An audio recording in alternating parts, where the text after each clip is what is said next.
अस्सलामुअलैकुम। Welcome to my YouTube channel HSC garden.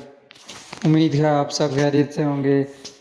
तो आज हम बात करने जा रहे हैं फायर सेफ्टी के बारे में कि फायर सेफ्टी क्या होता है, फायर सेफ्टी की जो अलामात होती हैं वो क्या होती हैं, किस तरह फायर प्रोड्यूस होती है, हर एक चीज़ इसमें डिस्कस करेंगे। इसके अलावा हम डिस्कस करेंगे फायर ट्रायंगल के बारे में। तो इस वीडियो में आगे बढ़ने से पहले आपसे रिक्वेस्ट है कि अगर आपने इस चैनल को सब्सक्राइब नहीं किया है तो चैनल को सब्सक्राइब कर दें, क्योंकि आपकी सपोर्ट की ज़रूरत है और आपके सब्सक्रिप्शन से आपको भी एक फ़ायदा होगा कि फ्यूचर में आने वाली मेरी जो भी वीडियोस होंगी वो आप तक बखूबी पहुंचती रहेंगी।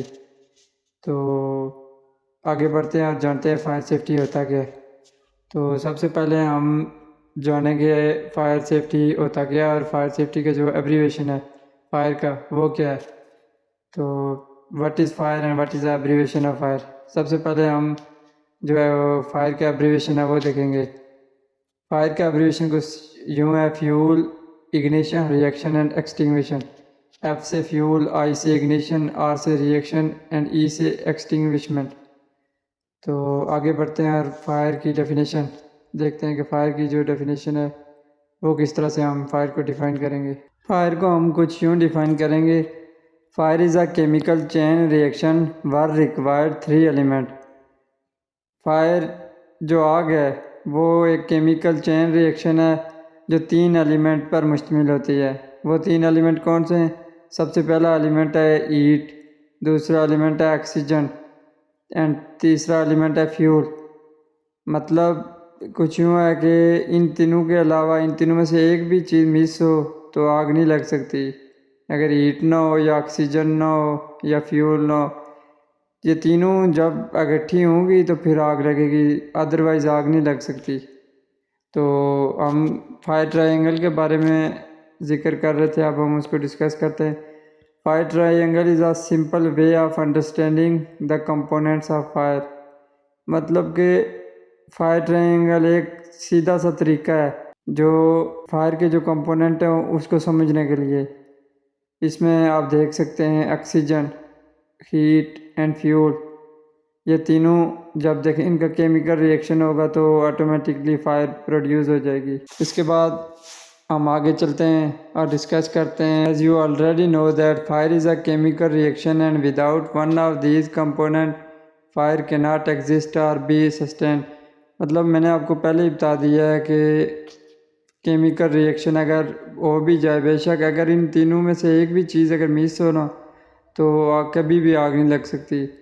तो इसीलिए इस फायर ट्रायंगल से हम समझ आती है कि फायर के जो एलिमेंट्स हैं वो क्या क्या हैं। अब आगे बढ़ते हैं और इस ट्रायंगल को डिटेल में डिस्कस करते हैं और समझने की कोशिश करते हैं कि जो फायर ट्रायंगल के जो सोर्स हैं, ये ऑक्सीजन का सोर्स, ऑक्सीजन सोर्स में क्या क्या आ जाता है, हीट सोर्स में क्या क्या आ जाता है, फ्यूल सोर्स में क्या क्या आ जाता है।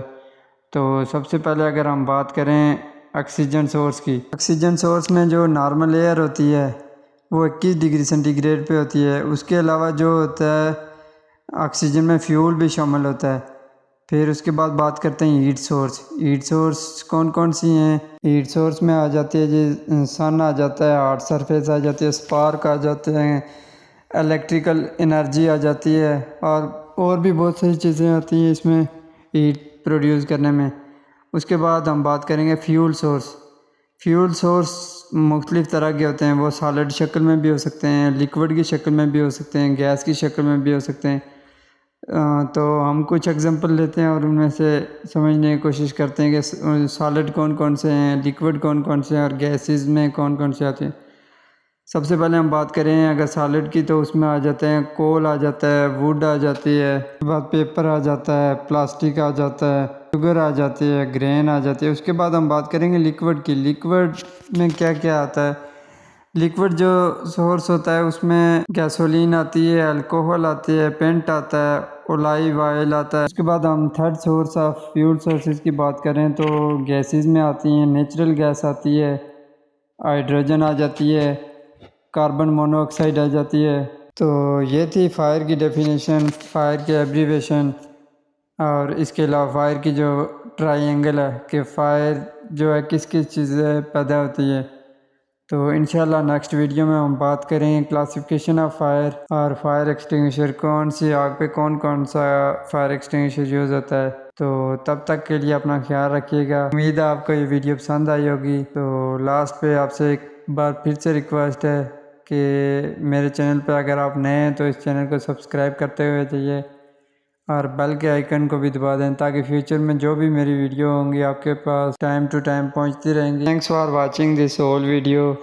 Inshallah I will come with a new video, and if you like this video please comment on the comment section and take care. Bye bye.